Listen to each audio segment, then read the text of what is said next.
welcome to the J&J Show. I'm Jeff, he's Jerry, and tonight we are going to be talking about UFOs and little green men. I say that in jest, but really we're going to tackle the topic of UFOs here tonight. And at one point, I would say even 15 years ago and back, this was a very taboo topic. If you brought it up, if you brought it up, people would either look at you like you were crazy, they would treat you like you were crazy, they would make fun of you, they'd ridicule you, and for the most part, people would be silent about what they saw in the night skies. But now, recently, the military, the government, they've declassified all these documents and all these videos, and they've pretty much admitted that there are UFOs out there. They don't call them UFOs anymore. What do they call them now, Jerry? Unidentified aerial?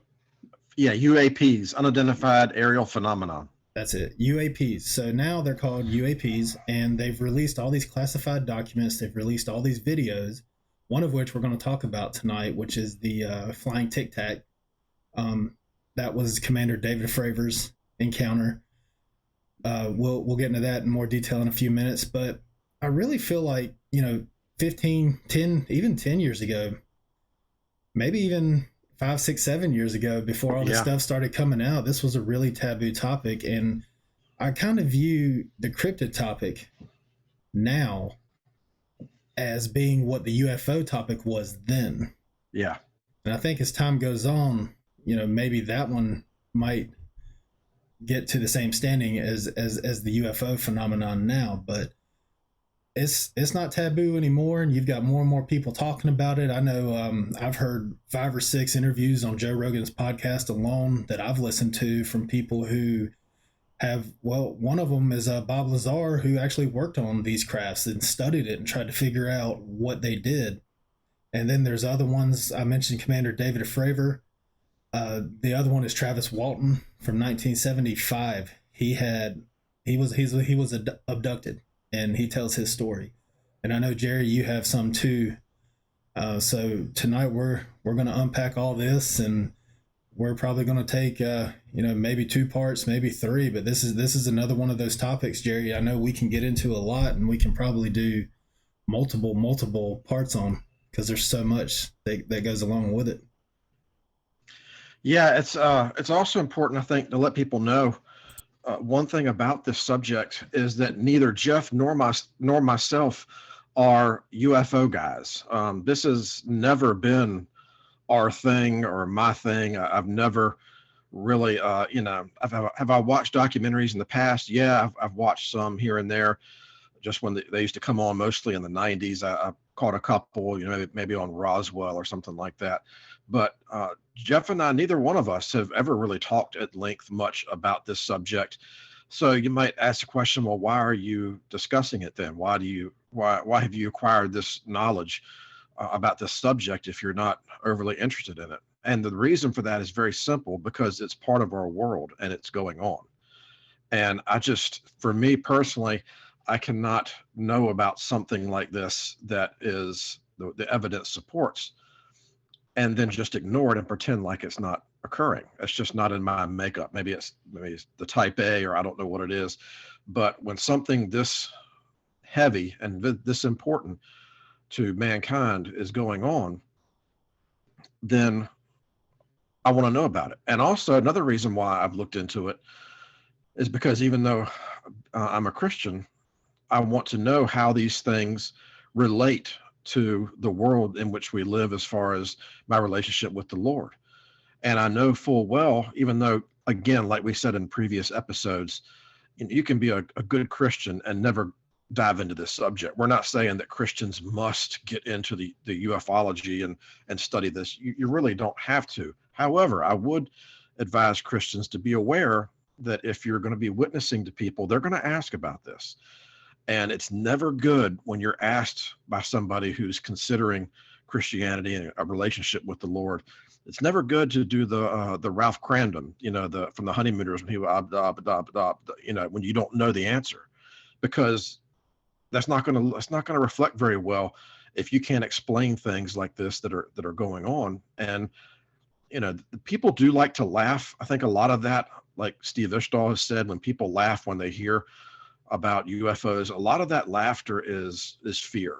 And if it's not fear, it's uncomfortableness with the subject. And so, I view the UFO subject pretty much in terms of its relation to the world, the good versus evil. And I don't mean Star Wars good versus evil. I mean the Lord and his forces against the devil and his, which we know that's going on. And so I did have some verses at some point tonight. It's not exciting to just listen to somebody read the Bible, but I'm not going to read chapters. I just have individual verses. And I think people would be amazed at what the Bible does say about this subject. It clearly, it doesn't say there are UFOs flying around, over cow pastures, abducting cows and dropping them out of spaceships. No, it doesn't say that. But it does, when it's talking about the enemy and our opposition and the dark forces, it points to the sky, not to hell, but the air. And there's more than one verse. There's several verses that are pretty clear on that. So at some point, when the time comes, I have a couple of those I was going to read through. But the main thing is to hand it back over to Jeff, is for folks to remember that we're not big into this subject. This is not something that we have been after and pursuing our whole lives. We are interested in the 411 and the cryptid issue, but the UFO thing has not really been big on my radar. No pun intended. I think, going back to how this ties into Christianity and stuff, is that we kind of view all of this. We definitely view the cryptids as part of the enemy camp. And I think, Jerry would probably agree with me here that aliens, or, well, we call them aliens, but the thinking more and more as people try to look into this and think about it is that they're actually interdimensional beings, especially with the appearances of portals. And Scott, we've talked about before how Scott Carpenter has caught portals on his channel, on his camera that sits on his shoulder and points back. And he sees a figure in that portal. So it's believed that the Sasquatch, the cryptids, the dogmen, that they come through these portals. And there are some people, well, I think there's two camps really when it comes to this stuff, is that they are from outer space, they are from different galaxies and different planets. But then there's the camp that believes that they're all in the enemy camp and that they all are interdimensional beings rather than from outer space. And whether you believe in one or the other, I think, and Jared, correct me if I'm wrong, that we agree and we think that aliens are right there with cryptids and they're part of the enemy camp. All part of the same thing. Yeah, and they're all connected. I can't remember which. I think maybe you brought it up, Jerry, in one of our previous episodes, how when Area 51 was first getting started, these beings visited Earth and they visited our government and they asked permission to be here. And, that is the enemy. You have to give them permission, whether you do it consciously or subconsciously, whether you open those doors by accident or not, you're giving them permission. And I'm not just talking about aliens here. I'm talking about demons. I'm talking about spirits. I'm talking about, even cryptids. Yes, cryptids. Yeah. Whether you realize it or not, you have to give them permission to be in your life. And I think it was, I'm pretty sure it was you that was talking about on a previous episode where these aliens came and the government gave them permission to be here. It's the Greada Treaty is what it's called. I was going to talk about it some during this episode, as a matter of fact. Go ahead. Yeah. Yeah, I think that. Well, I can get to it. Point. So I can get to it. One thing that you brought up a very good point a second ago, and there's a gentleman who really studies this a lot. There's quite a few in the Christian camp now. Thankfully, the Christian community is not silent on this anymore. And there's one gentleman named Timothy Alberino who really does a lot. You can look up his stuff. And but I agree with a lot of what he says, but one thing that you have to really watch out for, he points out that these beings are extraterrestrial. They're not just demons. And he believes that the reason why the Greys can be proven that they're not demons is because they don't behave like the man of the Gerasenes in the Bible that had the legion that came down and was foaming at the mouth and naked and cut himself and was would cry out at nighttime and break chains and whatnot. And so this one student of this subject, Timothy Alberino, has said that the Greys are not aliens because they don't act like that. Well, I just want everyone to know that that was a very rare case. Most people who have demons do not act anywhere near that bad. You have to remember, a legion was in the neighborhood of 2,000 Roman soldiers. So that the implication in the Bible is that that man had 2,000 demons in him. That is why he behaved that way. Okay, that was an exceptional case. That is not the norm. Most people who have something like that have one or two, and it is bad. It has to be taken care of, but they're not going to act. And we do ourselves a great disservice if we think that that's the case. Now, the reason I bring all this up is because I do agree with the Timothy Alberino that these beings can go to other planets. So while I think that 100% that they're interdimensional and that they are in the enemy's camp, they're not from the planet Uranus here to help us save the environment. That's just a typical lie. However, I do think that they have the ability. I think we have enough evidence now that they have well within their ability to go to other planets. And during this age, or maybe in previous ages, they may very well have inhabited other planets. This is the realm of stuff we just don't know as Christians. Was there a planet that at one point Lucifer was in charge of that was destroyed? Because supposedly there's a planet that's missing in the lineup. We just don't know. But we have to be flexible enough to just look at the evidence. And the evidence does seem to suggest that the moon, maybe some of these other places, may very well have had a presence on them.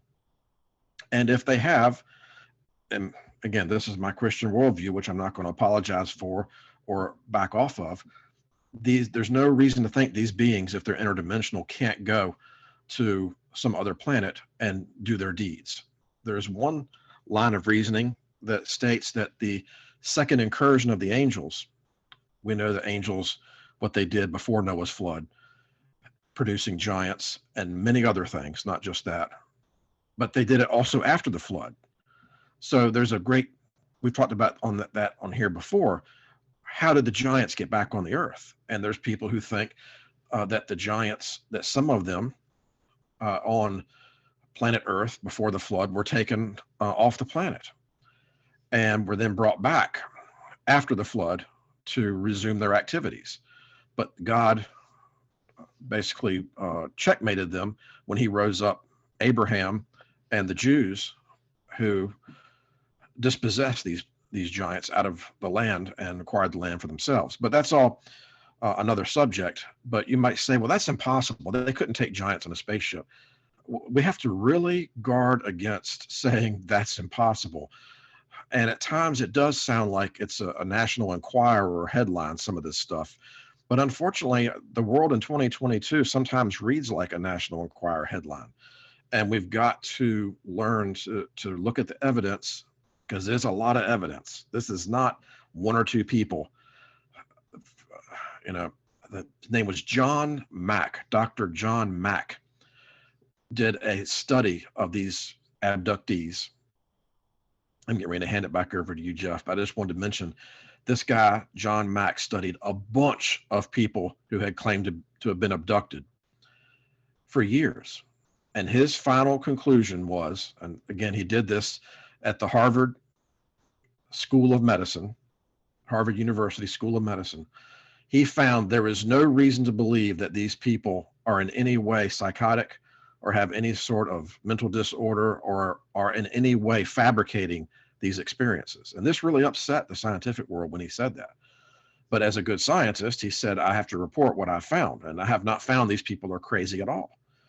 So you can't just dismiss a large number of people, especially when a lot of these non-Christians are saying things that corroborate what the Bible says. You have to dig, you have to listen. If you're not listening, you won't hear it, but it's out there. And so I just hand it back over to you, Jeff, on that note. Going back to what you said about more and more Christian channels talking about this, it's like, how could you be silent about it now? It's out there. It's fact. The government has admitted to it. They even have discussions in Congress about it now. So it's out there. It's a documented fact that there are UAPs out there, and we don't know what's in them. They have they admitted as to what's in them? I think they've just admitted that there's crafts. I don't. Right. They haven't admitted aliens or what beings are in these crafts. And we can get into the that. The one gentleman with the Hispanic name, whose name I'm blanking out on right now, he has said, now he's not a government official, but he has said that the government is in possession of alien craft of some sort. Right, and that well, I'm gonna make this one point before we get into that, but some people who have been abducted, who are telling their stories, claim that they have seen giants on the alien spaceships and that they've seen Sasquatch on there. There's others who have claimed to see these ships drop off dogmen and other beings. So could they have taken them off the world before the flood? It's possible. People there have been, I mean, take it for what it's worth, take it with a grain of salt, but people have said that they've seen giants on ships, on these alien ships, alien crafts when they get taken. But going back to what you said about their government is in possession of ships, that ties directly into Bob Lazar's story. Right. He, back in the 80s, he was in his 20s. He was taken to Area 51. He was basically hired by the government to study these ships, and he's had hands-on interactions with these crafts. He said they had 9 at Area 51 where he was, and they were in all different shapes and sizes. The one he worked on was I think it was spherical, I think he said. I just listened to his story. He describes one as looking like a Jello mold. He describes one as looking kind of like a straw hat with the round top and then the flat sides on it. And supposedly they, I've heard that they have alien bodies too, but obviously nobody's ever come out and talked about that. But Bob Lazar, he came out back in I think the early 90s, and he admitted to all of this, admitted that he was put in a team of 2. He was only allowed to talk to his teammate about this. They would run tests on the cores of this ship to try to figure out how it powered up and how it made the ship run. He's seen these ships fly. He's been inside of them. He's described what's inside, and he came out in the early 90s and started talking about all this because I think he thought they were going to kill him. I really think that's exactly right. And he said as much. Yeah, and he went to George Knapp to get his story out there. So if they did kill him, at least his story would be told. So George Knapp took it and blew it up, and then they went to excessive lengths to try to discredit him and to try to silence him. I think he said that they erased his education history, his diplomas, all of his credentials and everything. I think he even said it may have been him that they deleted his birth certificate or something like that. Yep. That it was just insane what they did to try to silence him when he came out and tried to tell his story. And he even jokes with Joe Rogan that he did more for the security of Area 51 than anyone there could, because other people were afraid to come out after that because they saw what happened to him. But his story is a pretty crazy one. We'll put a link in the description if you want to listen to it. We can put a link to I guess his interview with Joe Rogan. I guess that would be okay. I guess Oh, sure. Joe Rogan be okay with that since we're talking about him here, but Yeah. I don't think he'd ever see this. But I mean, it's very very interesting what he talks about and Well, how he had hands on experience with these crafts. he talks about how they move. Um, he said that they bend. The science of it basically is these things are not propelled. Right. They're sliding. They're creating an imbalance They've been forward of the craft, they've been in and then the space ship, time, is what he yeah, said. and Yeah. the ship basically slides forward, and it does this by use of an element that wasn't even on the periodic table of elements at the time. But he was talking about it, and everybody laughed at him and said, "Oh, you know what? That's not even on there." Then now it's been added, since then. He also talks about the bizarre. I don't know if he mentioned this on the Joe Rogan, but they did a lot at the Area 51, but a lot of it was at the Broom Lake, which was underneath that mountain not far away, where they did a lot of the work. And he talks about the chanting and the verbal abuse that they were subjected to as scientists, almost like a hypnosis type of state that they were tried to put them in before and after, to where they wouldn't remember a lot of what they were experiencing. Very, very bizarre stuff that was going on. The Bob Lazar is a key aspect to all of this. He just is. It's a huge, massive story. People who don't know who Bob Lazar is and are driving around or whatnot are, it's important to know, because this guy he's brilliant for one thing, and he came out, and in order to save his life, it wasn't that he was afraid that they might kill him and he was concerned. He came out strictly to save himself, because he knew if he came out publicly that they could not kill him at that point, because the whole country would know. It would be patently obvious what had happened. And he had started getting death threats. And since all this has happened, the FBI continues to raid his house and take things. So it's it never ends. It never ends. The government is filthy. The government could not be more filthy on this subject. The government comes off looking really bad with the missing 411. The government comes off looking pretty bad with the cryptids and what it knows and doesn't disclose. But in none of these subjects does the government look as awful as it does with the UFO. Mostly because they spent 70 years doing everything they could to discredit people. And just in the past few years have come out and admitted, oh yeah, by the way, the stuff is real. Why they've done that, we really don't know. It's anybody's guess as to why they felt like now was the time to come out and admit that these UAPs, as they've renamed them, which I think is priceless, why they want to admit that they're that now's the time. All this really kicked off in, first of all, it's like so many things. The UFOs have been spotted for a long time. I mean, the one lady won the Pulitzer Prize, the Italian student, for finding classical artwork in which UFOs show up in some of the most famous pieces of art. And it's not an accident. She actually she found where the artist had drawn in people on the ground looking up at the UFOs in the sky. So this is not anything really new at all. But the phenomenon of the abductions we're not familiar with. It seems like it's a post-Roswell, or like you said, Jeff, the Greada Treaty. And that, the word I'm saying is like, think about Grenada, but with no N. And that's how it's Greada treaty. And it's not official. It's not anything that, can we say for sure that it occurred? Absolutely not. We cannot say that this certainly happened. But like with so many things in this subject, you start looking at the evidence and it's hard to just dismiss it all. And the long and the short of it is with this is that in the early 50s, some of the NASA officials began to allegedly spot UFOs that were orbiting planet Earth.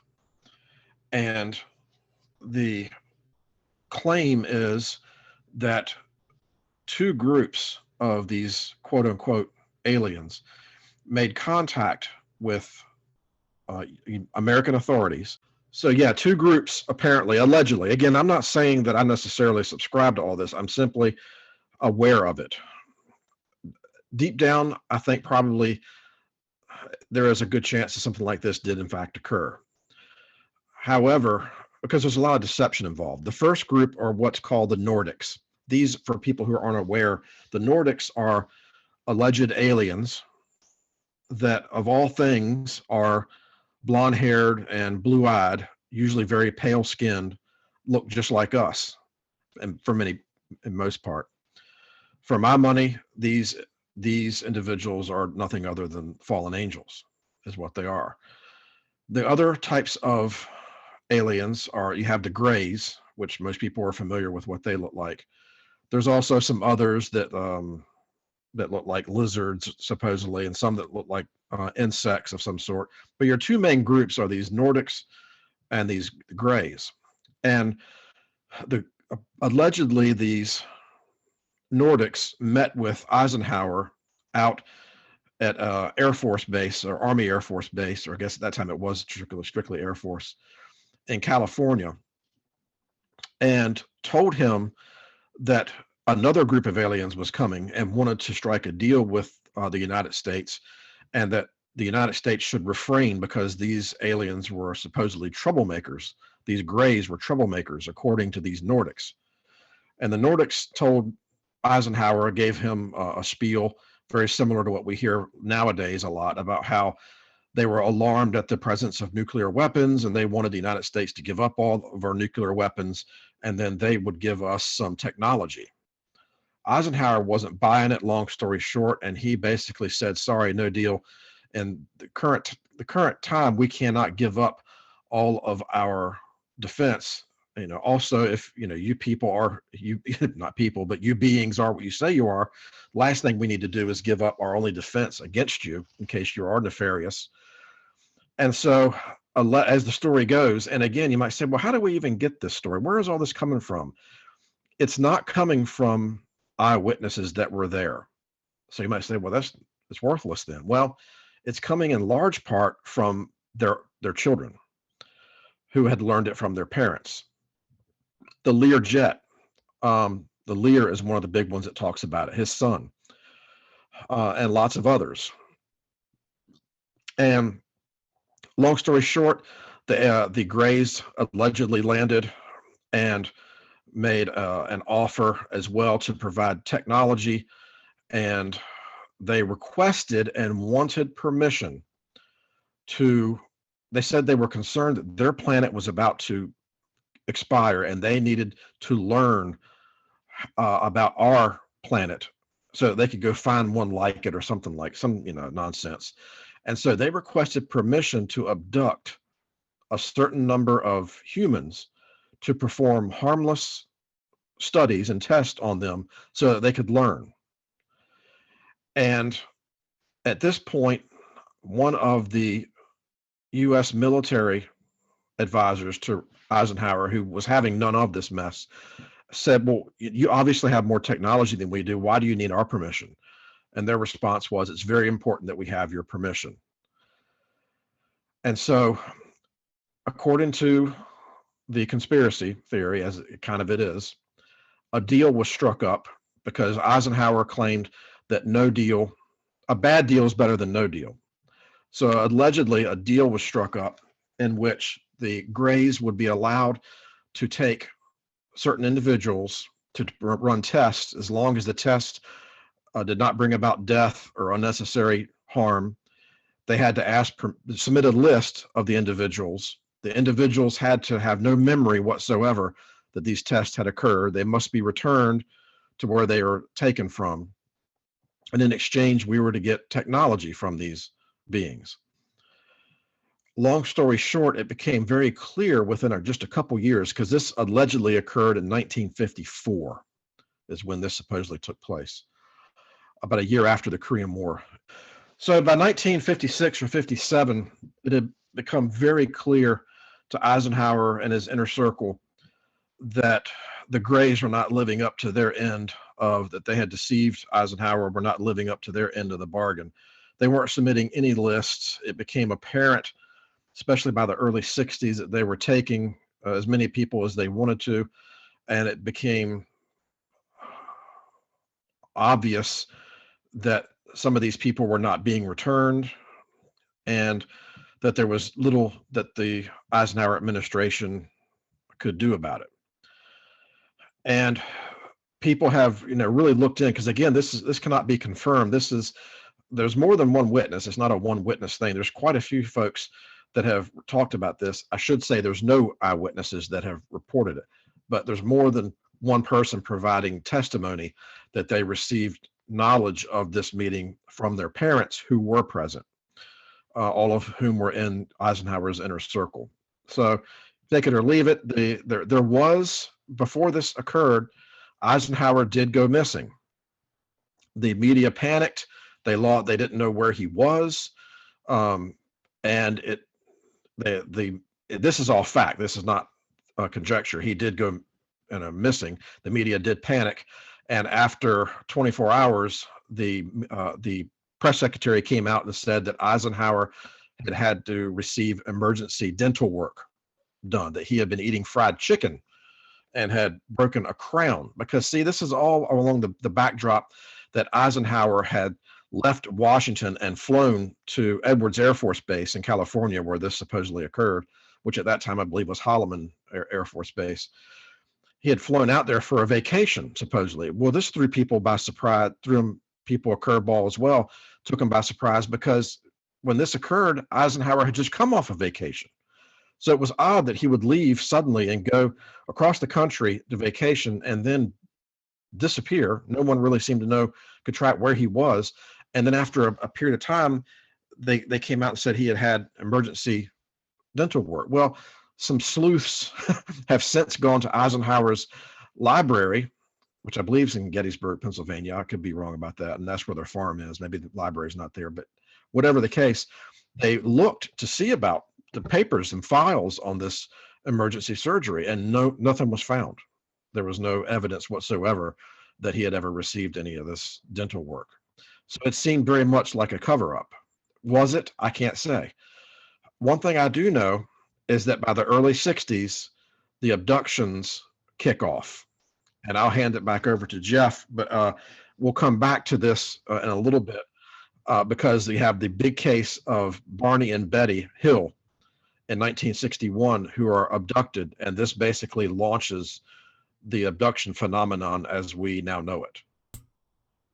Well, did you want to get into that now? Because the one I have is from 1975. Okay, well, I'll do a quick version of it because it's not overly. It is detailed, and people can pursue this as much as they want to. But these two individuals were in 1961. Were in New Hampshire, and were leaving to go home from a party or somewhere. I honestly don't know where they were, but they were making a journey home, a trip which they had made many times. And they left where they were and they drove and they got home. And it would seem like not much of a story, they drove home on the highway, big deal. Except when they got home, they realized the trip had taken them much longer than it should have taken, hours longer. And Betty noticed that her dress was torn, and Barney noticed that his shoes were so deeply scuffed that he had to get new shoes. Neither one of them really were aware, but they both logged this away as a very strange incident. Shortly thereafter, Barney develops post-traumatic stress disorder and begins having very bad nightmares. A couple years after this, in 64, I guess they've been having dreams and some flashbacks, getting little snippets, and they agree to undergo hypnosis. And the hypnotic sessions were recorded, and you can listen to those. And under hypnosis, they are able to piece together what happened to them. Apparently, on their way home, they saw a light over the top of the road, which they didn't know what it was. Long story short, Barney slows down, stops the car, gets out with binoculars, and is looking. And in hypnosis, he talks about he's looking into the craft and can see two grays in black clothing. And the craft begin to approach their vehicle. So he jumps back in the car and they take off down the road. Apparently down the road a ways, they come up to, they thought it might be a vehicle parked blocking the road. They get up closer and realize that these beings that he had seen are now standing in the road, blocking their way. At this point, Betty becomes unglued. She jumps out of the car and rushes into the woods to flee for her life. She said she'd never been so afraid. She was just going to run through the woods. Apparently, she is grabbed by a couple of these beings and drug onto the craft. And in the hypnosis, you can hear this. She witnesses the beings also dragging Barney on board the craft. And then during the hypnosis, you hear with Betty that they insert a metal rod into Betty's navel in what the Greys tell her is a pregnancy test. It is extremely painful. She suffers quite a bit and is highly traumatized. Barney the same way. As a matter of fact, Jeff, and the episode before last, we talked about a missing 411 where Andrew McCabe in Minnesota went missing, and there was a voicemail that was recorded of him. It sounds like he's being tortured by something. You could take that audio and this audio of Barney under hypnosis, it sounds exactly the same. People cannot tell the difference. He's screaming, "Get away from me, get off of me, let me," and is screaming, for his life under torture. I mean, if we could figure out how to play it, people would be freaked out at how it sounds exactly. You'd think it was the same audio almost. So anyhow, they were highly criticized by some, but one reason why people feel like they were not likely to have made this up is that Betty and Barney were an interracial couple, which was fairly unusual in the early 60s. And it would have been even more unusual for an interracial couple to try to draw negative attention to themselves. And so their case has been considered a landmark case for a long time. There's a lot more details to it. That's basically the gist of it all. And then you said you had one from the 70s. Right. Yeah. From 1975, it was Travis Walton. And that's a pretty famous one too. He was on a logging crew up in what state was it? I think it was Oregon. It could have been Washington State. And he was working one day, and he and his work crew, I think there were about 7 of them. They were driving back from work one day when they saw a ship in the sky. And I can't remember exactly. I think I could be wrong, but I think he described it as a frisbee type looking ship.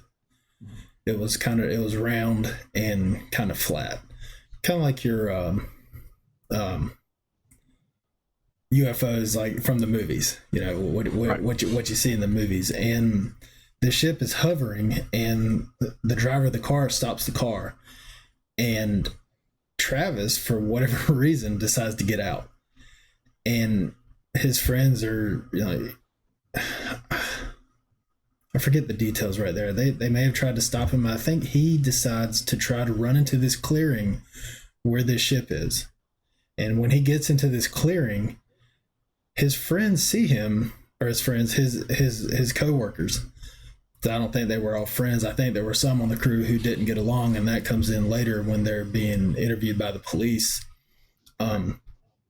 He gets hit with a beam of light, and he gets knocked back, and the ship takes him. And not knowing what to do, his co-workers just take off, because this ship has taken Travis. He's gone, and they seems reasonable.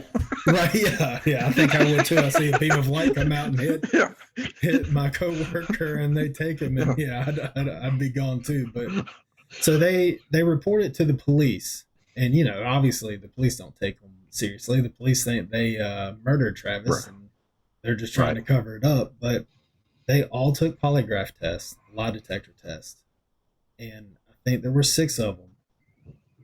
no one failed the test. They all passed the test except for one person, and his was inconclusive because he was so nervous and so distraught over what happened that he couldn't control his nerves, he couldn't control himself. So his test was inconclusive. The other guys all passed their test with flying colors. All of their stories matched up. I think there were a couple on the crew. Travis says in his interview with again, it was I heard a story on Joe Rogan that they didn't particularly get along. There were two of them that didn't get along, and even they backed up each other's stories. They all told the same story, and Travis tells the same story. Joe Rogan actually he credits him with this. He has told the same story, the same exact way with the same exact events since 1975. He was gone for 5 days. 5 days later, Wow. Yeah, he was gone for 5 days. They sent out a search party. They go up to look where the guys said they seen the craft, and there's nothing there. 5 days later, he comes walking back into town. And, wow. Yeah, so his story is that he woke up on I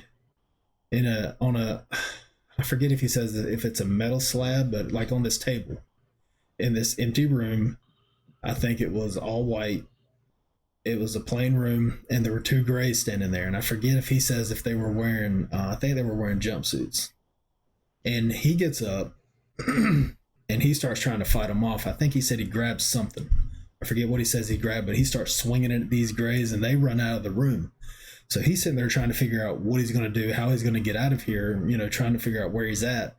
And then another person looks just like him, comes walking into the room, and he tries to talk to this person. He's like, where are we at? He's asking them questions, and they don't answer. They just escort him down a hallway to a hangar. I think he said, no, he describes it as a hangar. He says he sees other ships there, and like just like Bob Lazar said, the ships were all different shapes and sizes.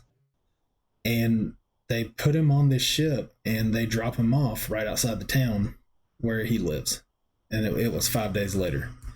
And he's been telling this same exact story since his abduction. And he comes back and he tells them, and the police don't believe him. Nobody believes him. Nobody believes him at this time. But he exonerates his friends of murder charges because obviously they didn't kill him. But what were we gonna ask? What was done to so he didn't have a negative experience necessarily, as far as having tests and whatnot performed. If they did, he doesn't remember. He just remembers waking up. He just remembers waking up laying on a table in the middle of this room, and they were standing over him. I don't know. I don't think he says if there was anything done to him. He doesn't remember it, or he doesn't say that anything was being done to him when he woke up. They were just standing over him, and he grabs some kind of I forget if he says it's like metal or something, and he starts swinging it at them, and they run off. But they had beings there that looked just like people, and he thought it was another human. But it didn't talk. It just kind of let him out of the room and let him down. It was almost like they had these things there that would calm you down. And it worked. It worked on him. It calmed him down because, it's another person he's seeing instead of these little, grays, these gray beings. Yeah, the L.A. Marzulli was recently interviewing a lady that was abducted since childhood. And she talked about as a child, when she would be taken on board, that they would actually have things like clowns and whatnot to try to keep her calm while they perform their tests. And there's apparently quite a bit of that reported. The Greys do not feel comfortable, apparently, with any sort of physical altercation. And there's a lot behind that as the reasons why that we can get into. I mean, the more we talk about this, the more I think about things that's going to just carry us into several episodes, I'm sure. But I don't know why they would pick clowns. Clowns wouldn't calm me down at all. I know. But that's what she said. It was like a Ronald McDonald type clown. Oh, that'd be freaky. Yeah, I know. on top of everything else. One person, there's different animals and whatnot. It's bizarre. They talk about how time is different. They're very explicit that on board the craft, time is not the same as it is here. And I think that's very interesting because the near-death experiences, people say that whether they go to heaven or hell, they say the exact same thing, that time is different. There is no time in this realm. Do you think that could be because they take them to a different dimension? Yeah, definitely. Yeah, for sure. That they are, in fact, in a different dimension by the time that they're taken aboard these craft. One of the getting into that a little bit with the bodies and what these things are, the big incident, which I guess we don't really have to, this is actually, I'm hoping people will find this to be a little bit more of a beginner session for people who have never really listened to the UFO stuff and maybe might want to know a little bit, but it's kind of a daunting subject. Maybe they could listen to this because we're hitting, I know the Sam Walton, is it Sam Walton? Was that his name? Yeah. Travis Walton. Travis. Yeah. That's right. Sam Walton was Walmart. Yeah. At least I didn't say Isaac Walton. Right. But I know that that's a huge one. There are several landmark incidences, of which the Walton is a big one. The Hills are a big one. And of course, the Roswell everyone's heard of. One of the things that's very interesting, though, that people may not have heard about, it didn't really surface until the 90s. And bear in mind that all these people that we're talking about, you could go on the internet and find where they have been conclusively proven to be frauds and charlatans, and everything they said was a lie. That is constant. It's like a knee jerk. It's going to happen. So the people that we're talking about are people that we have looked into, and we feel like they were telling the truth. So I'm not going to get into trying to prove their sincerity or their honesty. I've already looked into that. In my estimation, this guy, his name is Glenn Dennis.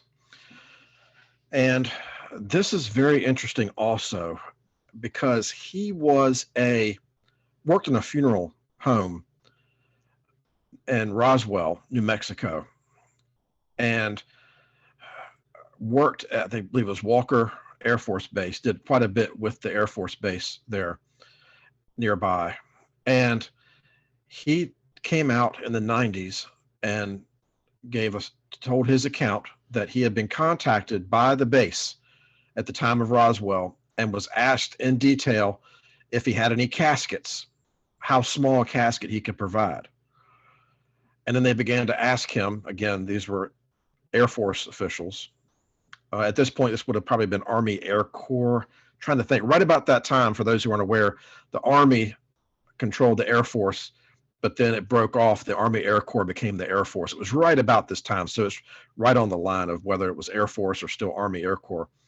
But he was asked by these individuals about the embalming process and what he would recommend. And he said, well, if you got all these questions, I can come out, and look at yours. They're like, no, you're not to come out here. They told me, they said, we don't have a body right now that we have to worry about. We're just looking down the road in case something were to ever happen. He thought they were talking, he said, I thought that maybe they were wondering, let's just say a very important person crashed and their kids were with them. They were just he didn't think much of it. As fate would have it, the next day there was an accident of some sort involving an Army or Air Force official, personnel. They were like a soldier or an airman. This guy was injured. He didn't really say how this guy was injured, but it was off base. It was close to town. So the Glenn took this guy and drove him to the Walker Air Force Base. He had a cut head and broken nose, and so he had been quite a few times to the base, and so he just took the guy. He was familiar with because he went on base whenever they had a stiff or whatnot, and they needed somebody to take care of it. He would go, and he had a pass to go to the officers club, and so he was quite familiar with how to make his way around on the base. And so he took this guy, and the guy went into the hospital, and he walked in with him, and the guy could walk. He wasn't, he'd just been in an accident. He didn't say if it was a motorcycle accident or what, just something. But while he was standing in the hallway, somebody that he knew, a young female that was a lieutenant who had only been stationed at the base for a little while, was walking across the hall and saw him and said, "How did you get in here? You can't be here. You've got to leave immediately. Leave now, go." And so, and then she continued across the hallway. So this was 1947. He was about 22 years old at the time. So he turned to walk away, and another officer came out of the room and said, "Whoa, whoa, where are you going?" And he said, "Well, I'm just, heading out of here. It looks like you guys have had a crash." And because he had heard something about a crash taking place, he was thinking it was a crash of an airplane. It may have, in fact, this guy that he had helped may have been involved in an airplane crash. He didn't make that very clear in his interview. But this guy said there hasn't been a crash. This officer said there hasn't been a crash. It was a redheaded officer, he said. And about this time, another officer came out and said, "You're going to leave here and you haven't seen anything. There wasn't a crash. You're not going to talk about anything you've seen, or else your bones will be found out in the desert at some point in time." And Dennis spoke back to him and said, "I'm a civilian. You can't talk to me that way." And he said a black airman that was there, standing there, an MP, spoke up and said, "We can feed you to our dogs if we want to." And he said, Glenn Dennis said, "Excuse me." And the gentleman repeated, "We can grind your body up and feed it to the dogs, and no one will ever know what happened to you." And at that point, he left. And as he was going out, he did see a truck that had some stuff in it. It looked like a strange craft like he had never seen before, with what he said looked like Egyptian hieroglyphs on it. So long story short, he called, because he was fairly close to this female lieutenant that had first told him to leave. And so he called the next day, and she said she couldn't talk. So he called back the day after that, and they told him that she wasn't available. Eventually, though, I guess it was a couple weeks later, they got in touch and met at the officers club and talked for about an hour and a half. And she confirmed that there were bodies. There was 3 bodies that they had recovered from the Roswell crash. 2 of them were mangled almost beyond recognition, and the third one looked like it may have survived the crash and died shortly thereafter. She said the smell was beyond awful. That's where she was going when she ran into him in the hallway. She was going across the hall to the bathroom to vomit, because it was so the smell was so awful from these beings. So they talked for about an hour and a half. She refused to eat any of her food and whatnot. And then he wrote a letter saying he hoped she hadn't gotten in trouble. She never responded. She eventually got a letter from her later on that he responded to. And when he did respond to that letter, his letter was sent back stamped deceased. And he was told later that she had been sent, even though she had only been on that base for 3 months, she was sent to London, to an Air Force base in London.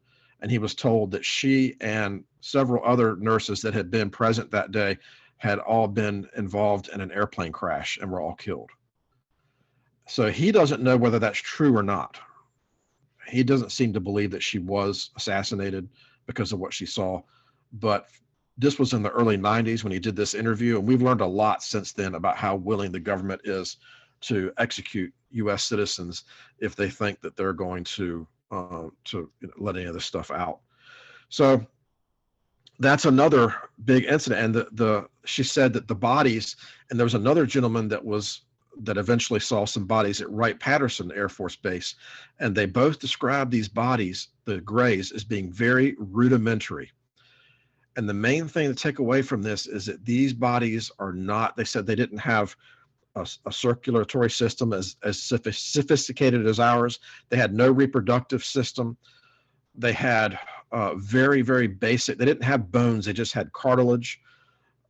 It was as if, one guy said, and this guy wasn't a Christian, he was like, it was as if someone had manufactured a generic body for something to live in. And I'm here to tell you, when the guy said that, and this was on, I've searched all week for this guy, can't find it. I just remember when I saw it in the documentary, I knew when the guy said that, that's exactly what's going on. These grays are bodies and for my money, for my perception, my belief as it is right now, these are bodies that have been manufactured for demons to live in, because a demon has to have a body. And it explains so much about these beings, because these bodies weren't created by God. They're extremely basic, and they are foul, and they're very limited. And so, can I prove this? No, this is just a theory. Obviously, I can't prove it. It's just the theory I go on. But I genuinely believe that the Greys are demons that are inhabiting bodies made for them to inhabit. And no, they don't act like the man that had 2,000, that, they don't foam at the mouth and, act crazy and break chains and whatnot, because that was a unique case. But they do lots of other sadistic, and the people who are abducted feel the presence of evil. They just feel it. Barney and Betty talked about it. You could feel the evil emanating from these things, these black soulless eyes. And so I brought all that up to point out that that's how, as a Christian, I see these beings and what they are. As the Nordics I see as the fallen angels, and the Greys I see as manufactured, generic, basic bodies in which demons do. All demons, does that account for all demons? No, it doesn't. It accounts apparently for a fairly small number. We don't know how many. Obviously not all of them, because there's still a lot of them that feel the need to inhabit animals and people and whatnot.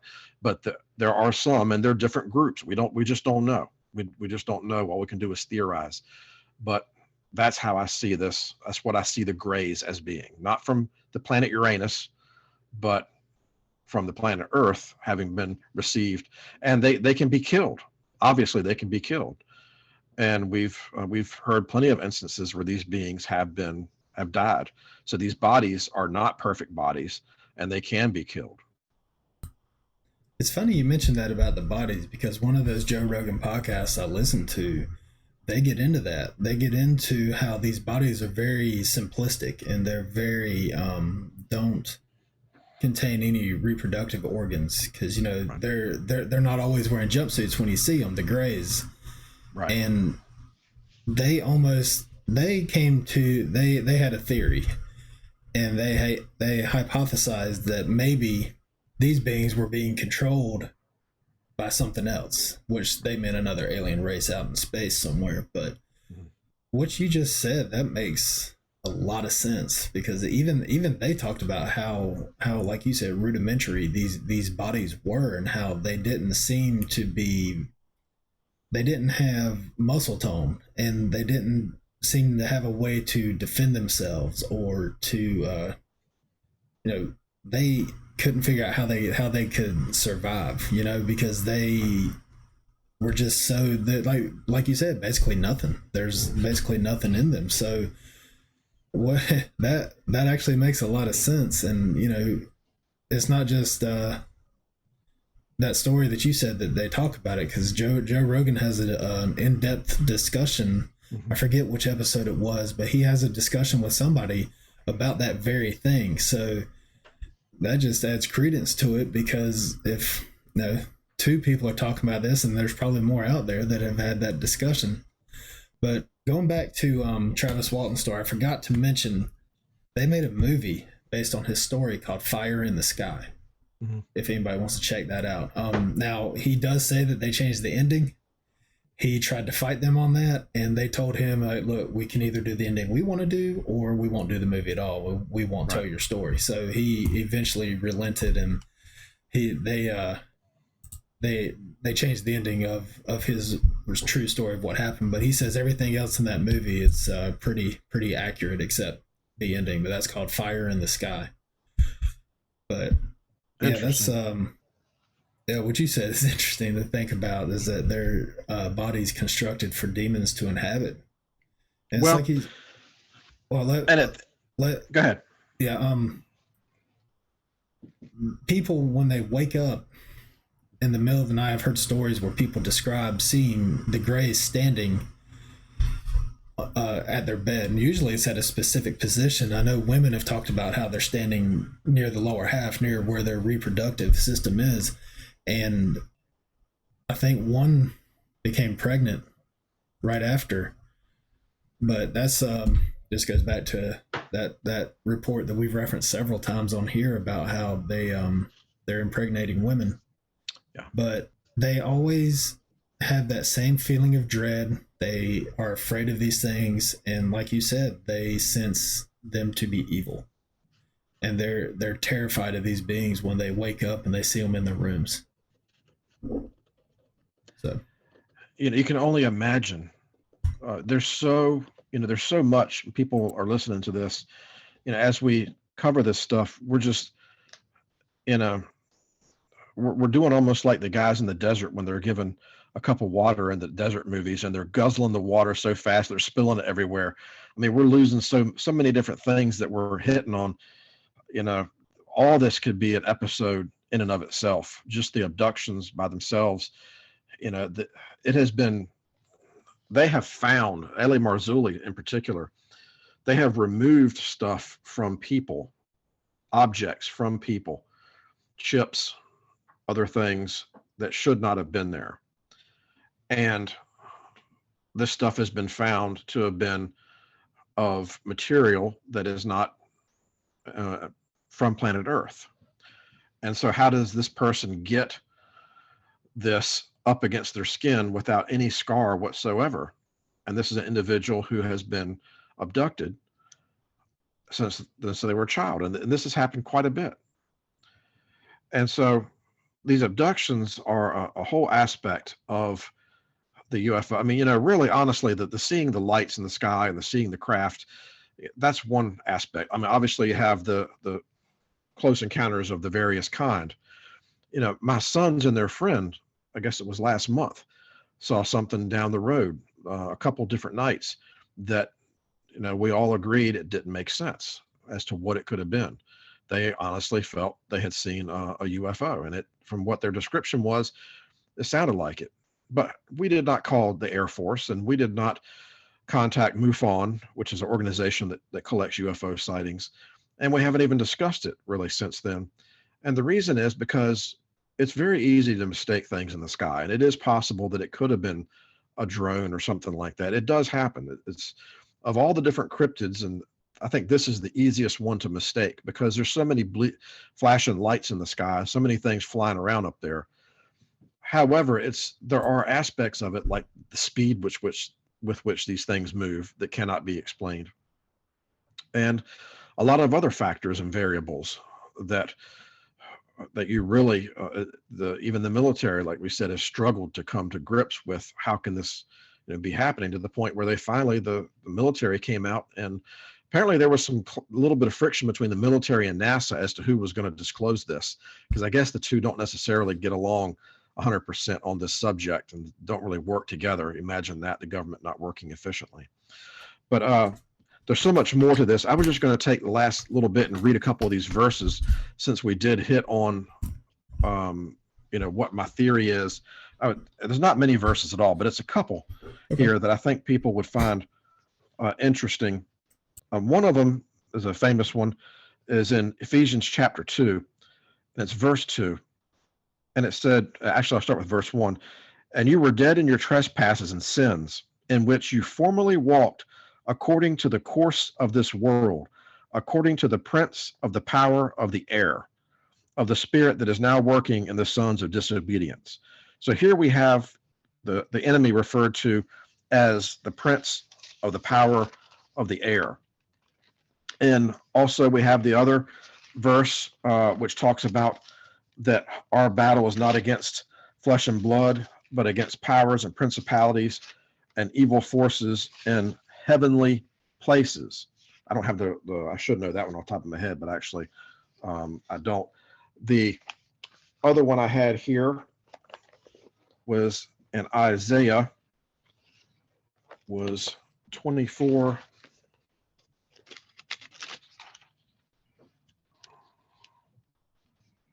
And that is, so it will happen in that day that the Lord will punish the host of heaven on high and the kings of the earth on earth. So here again, we have the Lord punishing who? The host of heaven on high. Then we have Job 15:15 is yet another. It said, behold, he puts no trust in his holy ones, and the heavens are not pure in his sight. That seems like kind of a strange thing to say. The heavens are not pure in the Lord's sight. So in other words, the heavens are evil, or at least filled with sin in the Lord's sight. And I have other verses too. Those are just a couple that routinely point. There's one that talks about the Lord unleashing judgment on the host of the heavens and the beautiful craft. And so it's the Bible gives us an indication that when we're thinking about these things, we need to look up to think about the enemy and where the enemy resides. The enemy's place of residence is in the heavens, that being the second heaven. That's not talking about where Jesus dwells and where God's throne is. It's that area in between our firmament and the third heaven that Paul talks about. So I guess we're going to obviously need a second episode because we're winding down to just a couple minutes left. Definitely. And we're going to need, because we've just barely scratched the surface on this. Yeah. We'll definitely be back with a part 2. But there was a point I wanted to make that you might still be wondering how this ties into the enemy. And I wish I had thought of it when we were first talking about this. I remember a story about a woman who had been abducted since childhood. It's about 6, 7, 8 years old. And she was abducted 3 to 5 times, I think she said. But it was right around when she was either 13 or 15. She became a Christian. And suddenly the abduction stopped. She stopped seeing the grays in her rooms. The abduction stopped. And it was right around the time she became a Christian. And I've heard stories where cryptids are rebuked with the name of Jesus. Obviously, demons can be too. So if they're abducting her and then all of a sudden she becomes a Christian, and dog has very strong feelings about that. Apparently, she wants to get her 2 words in. All right, sorry about that. But going back to what I was saying, if these other beings can be repelled by the name of Jesus and by, being a Christian, you're protected. This just points to them being on the enemy's team because she's obviously protected from these beings now, or she was when she became a Christian. She was obviously being, and she's telling this as an adult, and she hadn't had a problem since she became a Christian. So, 2 + 2 = 4. It's just, there's no doubt in my mind that they're on the enemy team. And another thing you said earlier is when your boys saw that in the sky, you said there's a lot of lights in the night sky. Apparently there's a lot of swamp gases too, because that explains a lot of the UFOs. That's what they always say. Yeah. Right. A lot of lights and swamp gases in the night sky that can play tricks on your eyes there. No, the only thing that I really wanted to finish up with, I think that what you just hit was a good segue into the next one, because clearly what's most important, the biggest takeaway about all this is that battle between the Lord and the evil ones, the dark side. And it has been demonstrated over and over and over again, countless times now, that the name of Jesus is a game changer with these abductions. And that is not a coincidence. And it happens a bunch. And I think that's what we really need to launch into in the next episode. It's a big part of the story that a lot of the ufology, as it's called, they don't want to acknowledge that, because they don't want it to be. Their hope is that these beings will be friendly and teach us how we can save the environment, and then give us the fountain of youth where we don't have to die, and then everything will be happy and whatnot for eternity. But that's not what these beings. These beings are not bringing us good vibes and the fountain of youth. They bring nothing but wickedness. So I think you really gave us a good segue into the next episode with talking about that young lady and her experience. Well, the name of Jesus is a game changer for everything. Everything. If you're going through something like that, something dark, something sinister, something evil, the name of Jesus will it'll get that right out of your life in an instant. Yep. But yeah, so yeah, like you said, it's a game changer for everything. But and it seems to be even with the UFOs, which points to even more so them being of evil and of the Right. of Satan's team. So, but that's going to do it for this part one of this series we're going to do. We'll be back next time with part two. As I have started doing at the end of every episode, I just want to mention that we don't do this for the views or the likes or to get as many subscribers as possible. If we do get a bunch of subscribers, that'd be great, because that just means we're getting the word out. If we don't, then we're still going to continue to do this. We feel like this is something that God has called us to do, to spread his word and his message, even if it seems a little out there, like this topic, or with cryptids. We've said from the very beginning that we're gonna discuss things that you won't hear other Christians talk about ever, especially in church. And we just feel like we're trying to shed some light on some of these topics that you need to be aware of, that these are all tactics used by the enemy. And I think the famous saying is, you have to know your enemy to be able to defeat them. And we when we started this channel, we didn't feel like the word was getting out enough about some of these topics. And hopefully some of the stuff we talk about, you never have to experience or go through, or you never have to use any of the stuff we talk about. Actually, we hope that you never have to use it against anything evil that we talk about, because that's the last thing we would want or wish upon anyone, that you would have to go through this. But unfortunately, people do, and they need to be equipped and they need to be prepared. So knowing your enemy is a big part of that, and that's part of the reason why we talk about things like cryptids and aliens and other things. I'm sure we'll get into at some point that we haven't even thought about doing on this channel. But if you have any questions or comments or anything, our email will be in the description below. If you've had any stories with aliens or know anybody who has, or if you just have a story about how God's touched your life or someone's life, and you want to share it with us, or you want to come on the show and talk about your experiences with God and angels or with the enemy in any way, shape, or form, email us, let us know, and maybe we can get you on the show and have you talk about your experience. But like I said before, we aren't out to monetize this channel. We're not trying to make any money off of this. We just want to spread God's word and the message we feel like he's put on us to put out there. So that's the end of this episode, and we'll catch you at part two of our UFO, UAP, whatever they're calling them these days, alien discussion, in the next one. Thanks for watching. God bless.